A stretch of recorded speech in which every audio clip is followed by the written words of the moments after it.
Terkadang, aku merasakan suatu energi yang membenturku, serasa panas, menyesakan. Sementara wujudnya belum terlihat. Mereka ada di mana-mana. Bahkan saat ini, ada di sebelah kiriku. Suara parawanan berat itu terdengar tiada henti dari sosok yang berjalan di depanku. Ia terus berjalan menyusuri lebatnya hutan malam ini. Dengan perasaan yang campur aduk tidak karuan, aku tetap saja mengikuti langkahnya. Menunggu waktu sampai dikembalikan ke alam nyata kembali. Sesampainya di atas, terlihat hamparan tanah yang lumayan luas, seperti lapangan tanahnya datar dan rata. Lalu di mana rumah Mbah Sare yang seharusnya berada di sini? Pertanyaan itu muncul jika mengikuti pikiran dan nalar manusia sepertiku. Dari kejauhan, terlihat ada beberapa sosok sudah menunggu di sana, berdiri dengan api yang mengapung di tengah hadapan siluman itu. Apa ini? Tanyaku. Kami berjalan mendekati mereka. Setelah mendekat, kami tepat berhadapan dengan 5 sosok wanita berwajah mengerikan itu. Hanya sebatas oleh api yang terbang tidak seberapa tinggi. Tiba-tiba, langkah demit di depanku berhenti sambil menunduk. Aku yang mengikuti dia tegak berdiri juga menyaksikan semua ini. Wiwi dengan muka menjijikan, bertubuh besar, pakaiannya hanya menutupi aurat yang menggantung sangat besar. Cara mengelabui makhluk berjenis kolong Wiwi ini, jika berhadapan langsung, kita wajib pura-pura tidak melihatnya. Mau sebagaimanapun dia menempelkan wajahnya, meski saat mata saling tersentuh, yang harus aku lakukan hanya terus berpura-pura tidak melihat sosok ini. Dan kini, tepat kami saling berhadapan, jarak mukaku dengan mukanya tidak sampai sejengkal. Jemari dengan ruas dan kuku yang panjang berlahan menyapu wajah ini. Baunya sangat amis juga busuk.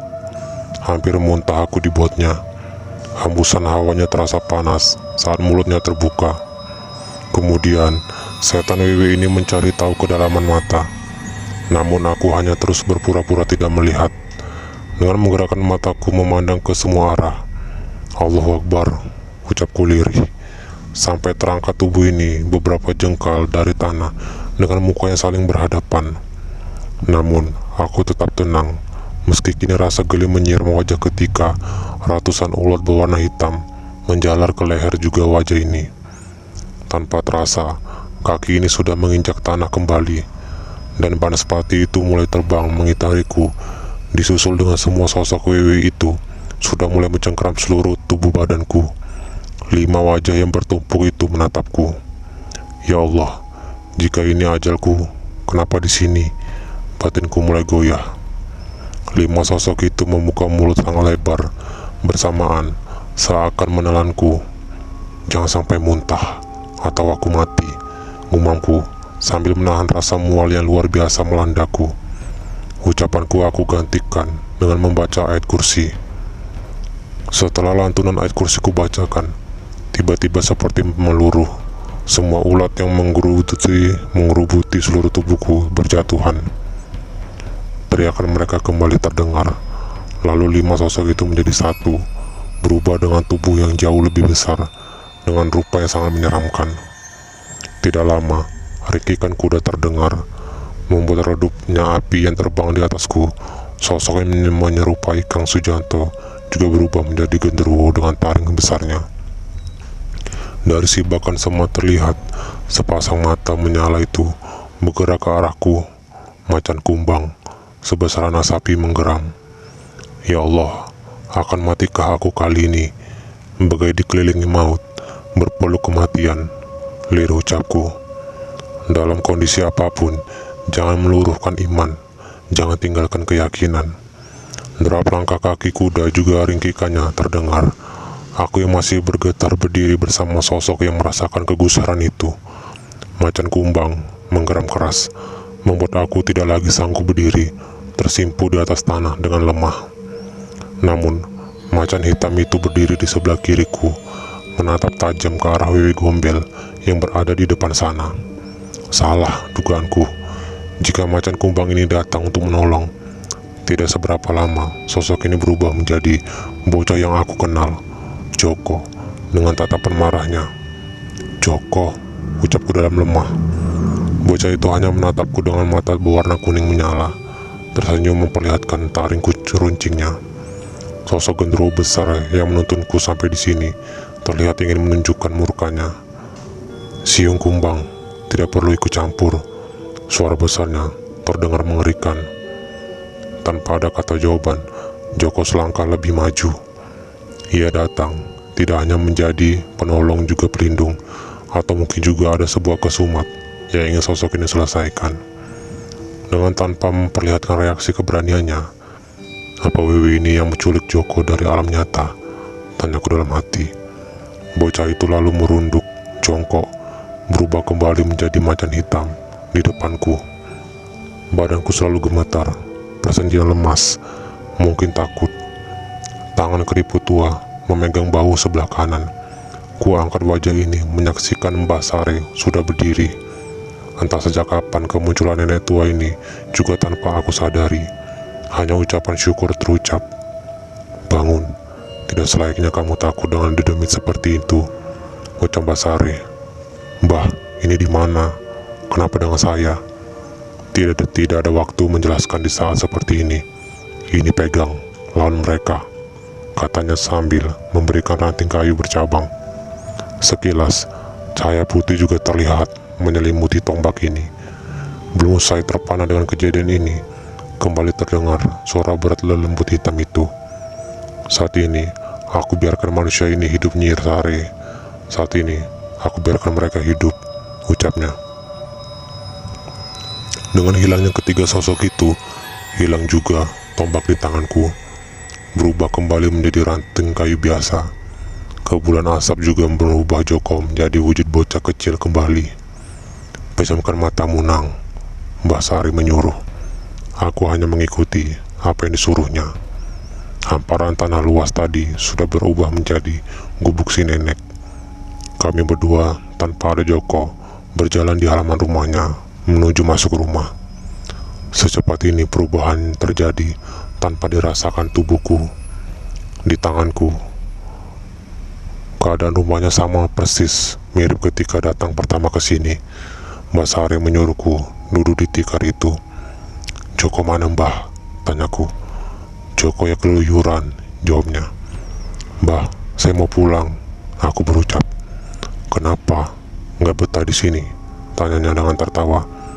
Dunia saya tidak di sini, Mbah, dan di sini saya rasa tidak sanggup menyaksikan semuanya, kataku. Tujuan kamu kesini kan mau lihat penjarahan Sembrani. Memangnya sudah kamu lihat?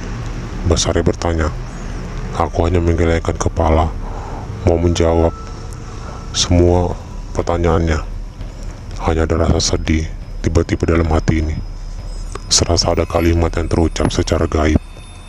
Tidak salah, manusia kadang ingin melihat yang tidak terlihat, ingin tahu yang tidak perlu diketahui. Nenek itu memberi nasihat. Mendengarnya, langsung terbayang wajah ibuku yang selalu menuturkan bahasa kasih. Assalamualaikum. Sebuah salam dari luar gubuk terdengar. Waalaikumsalam, Mbah Sari menjawab. Di sini aku juga terkejut. Ternyata nenek tua ini paham salam manusia. Sebuah ucapan bagi kaumku. Menelisik batin, Mbah Sari hanya tertawa cekikikan, menyuruh tamu itu masuk. Mas Purwanto kini yang datang kemari. Aku ingin mempercayai, tapi rasanya susah. Udah waktunya pulang, Le, Mas Pur berkata. Mau pulang? Tanya Mbah Sari. Mendengar perkataan mereka berdua malah menimbulkan sebuah kebingungan. Ini apa lagi? Sangat tidak bisa nalarku menyimpulkan semuanya. Ekor Mas Pur bisa nanti kejadian mengerikan itu terulang. Mendengar pernyataan nenek ini juga memunculkan keraguan dalam hati. Keduanya hanya diam menunggu jawabanku. Keselamatan tidak bisa menjadi hadiah utama dari siapapun. Peranan mereka memiliki batasan tanpa bisa merubah keinginanku sendiri. Aku lalu bangkit dari dudukku, berdiri mengikuti kedua sosok yang berdiri dengan diam ini. Aku hanya mengulurkan tangan untuk berjabat dengan laki-laki yang mau menjemputku. Dia juga menyambut jabatan tanganku. Pulang, jawabku. Silakan pulang. Bawa adikmu pulang, Nang. Namun jalan pulang itu masih jauh. Kalian berdua carilah. Aku di samping kalian sampai keluar dari tempat ini. Terdengar kata Mbak Sare. Mendapat izin dari kami berdua meninggalkan gubuk milik nenek Riang itu, kembali menyusupi gelap. Kembali persis, aku hanya berjalan di belakangnya. Tadi Kang Sujanto, sekarang Mas Pur. Apa kedepannya Kang Armani? Hanya karena mencari misteri jarahan sembrani di Pungkruk malah jadi aku yang terjebak ke dalam alam gaib. Namun alam kini tidak hanya kelam dengan gelapnya, tapi juga ditambah kabut yang tiba-tiba menyelimuti semua sisi. Tidak ada habisnya. Andaikan indera untuk mencari perbedaan, hidung untuk mencium bau yang keluar dari makhluk itu, gunanya juga indera perasa untuk mengukur aura yang dipancarkan.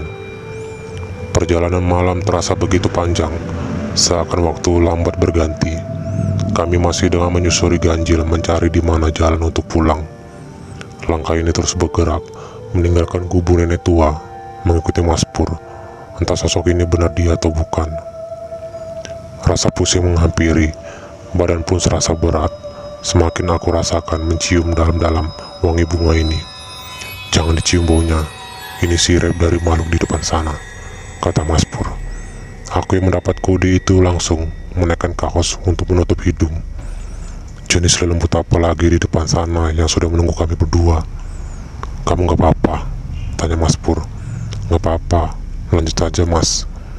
Pohon-pohon besar kini mulai jarang terlihat, diganti dengan ilalang juga rumput liar setinggi manusia dewasa. Angin berembus dari pusara bawah, menghantarkan bisikan mengerikan. Dia bukan manusia, dorong ke jurang. Bisikan gaib itu berulang kali terdengar, menyuruhku mendorong sosok yang ada di depanku. Aku hanya menarik nafas, mencoba mengabaikan bisikan itu. Semua menyuruhku untuk membunuh laki-laki yang berjalan di depan ini. Ya Allah, aku berteriak sekuat-kuatnya sambil menutup kedua telingaku. Walaupun sudah menutup telinga dengan telapak tangan, suara kematian itu terus bersautan terdengar. Mati, mati, mati. Kata itu sangat banyak diucapkan. Ya Allah, aku tidak sanggup. Pulangkan aku, masih dengan teriakku. Istighfar, kendalikan emosimu, Mas Pur menyuruhku. Astagfirullah, astagfirullahaladzim, la ilaha illa wal hayyul qayyum wa atubu ilaih. Hanya lafaz itu terus aku ucapkan dalam batin. Aku dibantu Mas Pur berdiri dari simpuku. Dia mengajak kembali berjalan, berusaha terus mencari di mana letak gerbang keluar dari alam mengerikan ini. Rasa yang bersumber dari tempat ini memunculkan emosi yang tidak terbendung.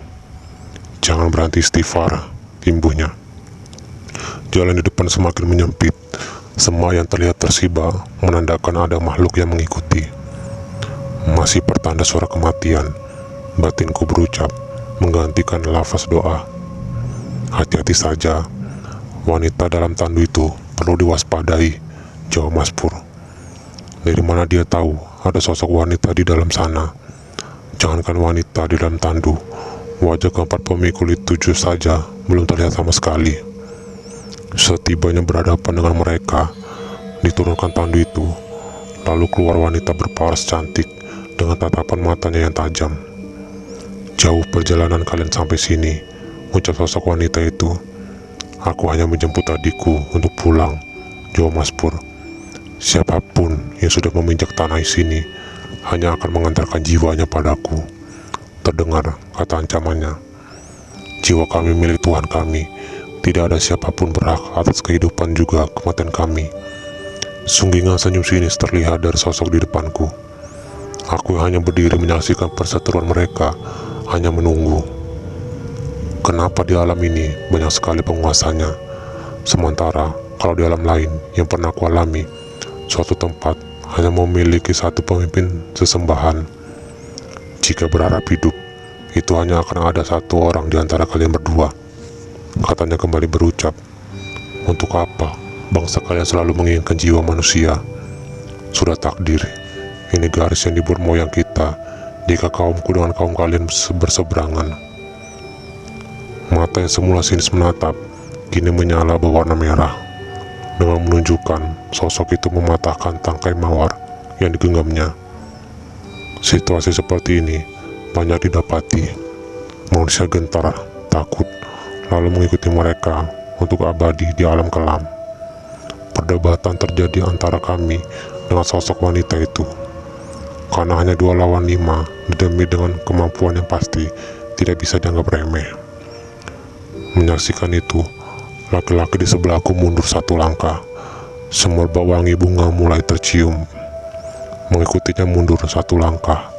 Cahaya putih terlihat, dan sebuah tombak yang hilang tadi kembali muncul dalam genggaman. Ini kapan datangnya tombak?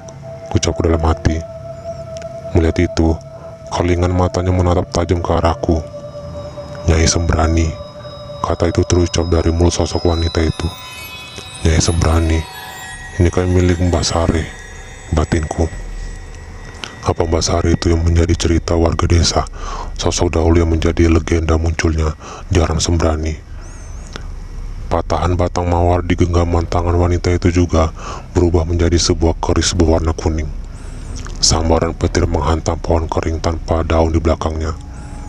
Jadi, di balik langkah kalian ada Nyai Sembrani, kembali ucap terdengar, dilanjutkan dengan tertawa mengerikan.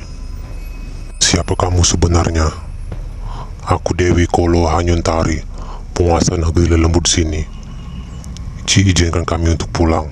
Kami datang juga tanpa mengusik siapapun. Sambung ucapan Mas Pur. Tanpa seizinku, kalian akan tetap berada di sini, hidup denganku atau mati. Sebuah tempat yang memiliki pilihan sangat sukar diterima.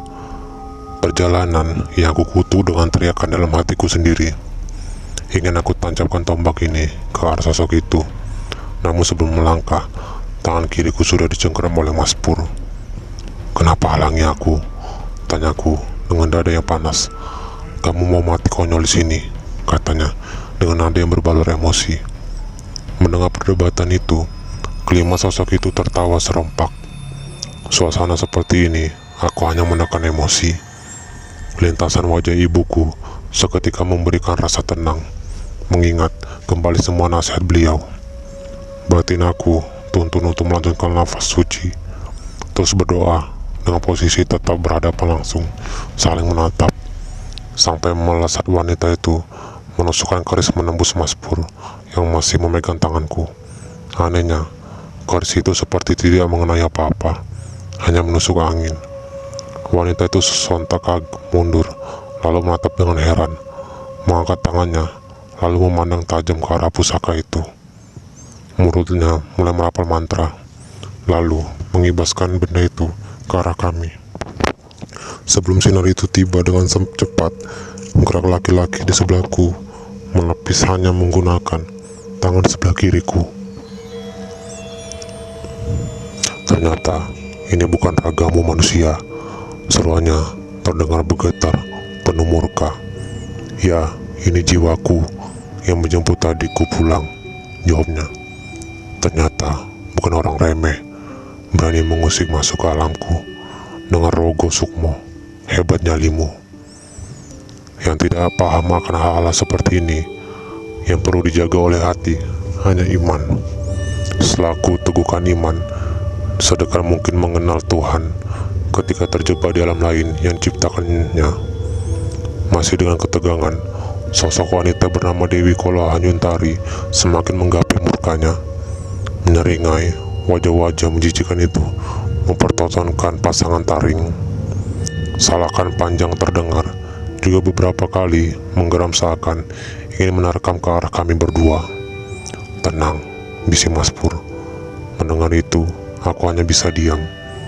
Geratan gigiku terdengar menyatu, menahan semua ini. Beberapa kali aku terbatuk, karena dada sesak, terasa panas menggumpal. Mata ini hanya menyaksikan sunggingan senyum sinis di bibir wanita iblis itu. Tidak seberapa lama, lutut juga sudah tidak sanggup menopang badan. Tersujud, aku di atas tanah tanpa sanggup berdiri lagi. Gelak tawa kepuasan terdengar dari Dewi Kolo. Hanya tersisa doa semata dalam hati berpasrah. Mata kami saling melumpuhkan Senyum yang aku berikan kepada wanita itu sebagai tanda aku bukan manusia yang takluk akan iblis. Sudah terasa apa itu kematian. Teriaknya terdengar sangat keras. Mata mulai meredup menatap. Sesak nafas tidak hanya sekedar panas dalam diri, namun tenggorokan sudah seperti tercekik oleh tanah astral yang tidak terlihat. Cukup, biarkan mereka pergi, terdengar suara Mbak Sari. Hanya saja, wujud itu sama sekali belum terlihat. Bukan hanya itu yang terdengar, auman macan juga dari kejauhan menggelegar. Hadirnya Mbak Sarin membuat ciut nyali kelima demi di hadapan kami. Tatapnya tidak setajam tadi. Api di tangan siluman anjing itu meredup, lalu sirna dengan sendirinya.